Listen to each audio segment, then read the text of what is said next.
All right, let's just jump right into this. What if I told you that you could triple your harvest with no chemicals, no fancy machines, just a single piece of copper wire? One that literally pulls energy right out of the sky. Now, I know it sounds like something out of a sci-fi novel, but back in 1926, an inventor actually patented this exact idea. And then, poof, it was gone. And that quote right there, that's the heart of this whole mystery. You have this technology, with claims of 10-foot-tall corn and pumpkins the size of barrels, it's even backed by official records, and then suddenly, it's just written out of the story completely. And that's the big question we're digging into today. Was this some kind of forgotten scientific breakthrough? Or was there something else going on behind the scenes? We're going to follow the evidence, look at the science, and yeah, even follow the money trail to see what we can find. So here's our game plan. First, we'll look at that forgotten breakthrough and the inventor behind it. Then, we'll get into the invisible energy that supposedly makes this whole thing work. After that, we'll see a tale of two competing futures for farming. We'll bring it to the modern day with the revival of this idea, and finally, I'll even show you how you could try this in your own backyard. Okay, so our story really kicks off with this French farmer and inventor named Justin Christofleau. Now, he wasn't some stuffy university scientist. He was a hands-on experimenter who spent decades chasing this one really radical idea, that plants could feed on invisible energy from the sky. And we're not talking about ancient history here. This was all happening in the roaring 20s. Christofleau was publishing his work, he was sharing these wild photos, and then, in 1925, he officially filed a patent for what he called his electromagnetic pterocelestial apparatus. And this is the proof that we're not just talking about some crackpot theory. This is a legally documented, real-deal invention. You can look it up today. Swiss patent CH118648A. It's all there, spelling out every last copper wire and magnetic plate in his device. And the claims he made? Well, they were backed up by these incredible photographs that ran in French gardening magazines. I mean, we are talking about pumpkins wider than barrels, cabbages as tall as a person. He even said his device could make old, dying trees suddenly burst back to life. These pictures were demanding an explanation, but solid, hard proof, well, that always seemed to be just out of reach. So how in the world could this possibly work? Well, this brings us to the science of the invisible energy that is, quite literally, all around us right now. Christofleau was convinced that nature already provides everything a plant needs if we just knew how to tap into it. The key idea here is something physicists call the atmospheric potential gradient. It sounds complicated, but think of it like this. There's a constant, invisible river of electricity flowing between the sky, which is positively charged, and the ground, which is negatively charged. On a normal, clear day, that's about 100 volts of power for every single meter of height. It's everywhere. You see, every plant is already standing right in the middle of this electric field, acting like a tiny living antenna. The problem is, a plant stem isn't a very good one. So, the idea behind electroculture is actually pretty simple.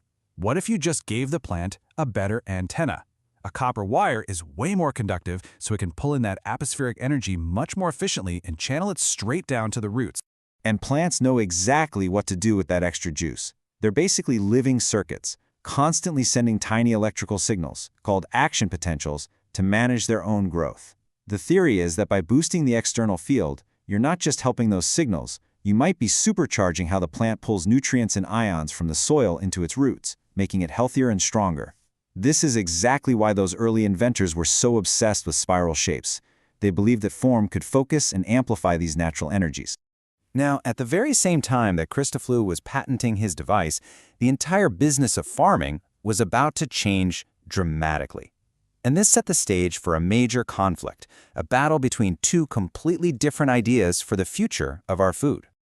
Just look at this chart. In the 1920s, factories started pumping out synthetic ammonia fertilizer like never before. Production just exploded, soaring from about 1 million tons a year to almost 20 million by 1960.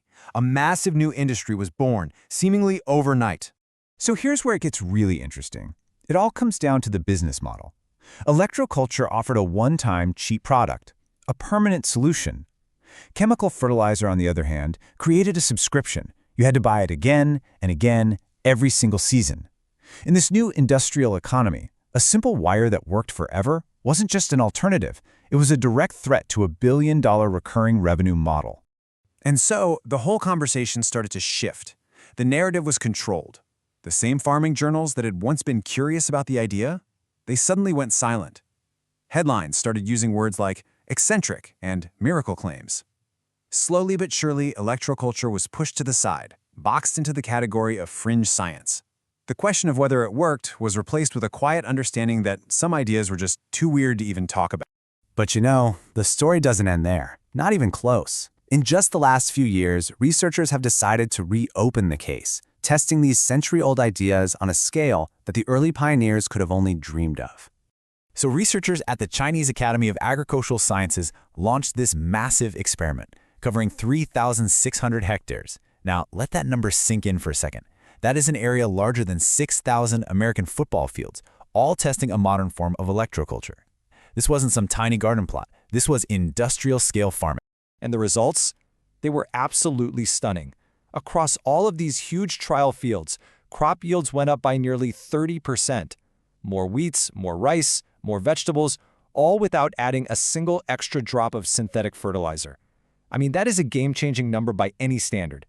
But maybe the most shocking result of all was this one. Pesticide use plummeted. Farmers in the study reported a drop between 70 and in some cases a full 100%. They said there were fewer pests and the plants were just healthier and more robust. For the first time in almost 100 years, those old claims had real, measurable, large-scale evidence to back them up. Okay, now I have to pause here because this is really important. We need to know the difference for safety's sake. That Chinese study used active, high-voltage rigs. Those can be dangerous and you need experts. The backyard method we're talking about is passive. It's just a copper coil using natural energy, no external power. It is completely safe. It is vital not to confuse the two. Which brings us to our final section, how you can turn your own garden into a little laboratory and see for yourself if there's anything to these century-old claims. The method is actually really simple, so let's just walk through it. First, get yourself some 14-gauge bare copper wire. Second, wrap it into a loose 3-turn spiral. Third, plant it about 10 to 15 centimeters deep in the soil, so, 4 to 6 inches. Fourth, and this is the most crucial detail, make sure the top tip of that wire is pointing to magnetic north. This aligns it with the Earth's natural currents. And finally, place it a short distance from your plant, maybe 10 to 20 centimeters away. And that's it, you're done. So, what are we really seeing here? We've got a forgotten technology with some pretty incredible claims. A simple scientific principle that's based on the energy all around us. We've seen a historical turning point where a one-time product lost out to a subscription model, and now we have modern evidence that suggests there might actually be something to this after all. The experiment itself cost practically nothing, and it brings us right back to the central conflict of this whole story.